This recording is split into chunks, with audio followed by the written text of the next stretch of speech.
వేదనలో ఆవేదనలో నా చెంత ఉన్నావు. అడిగిన వారికి ఇచ్చేవాడవు,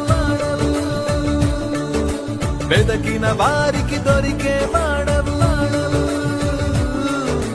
అడిగిన వారికి ఇచ్చేవాడవు, వెదకిన వారికి దొరికేవాడవు. తట్టిన వారికి తలుపులు తెరిచేదే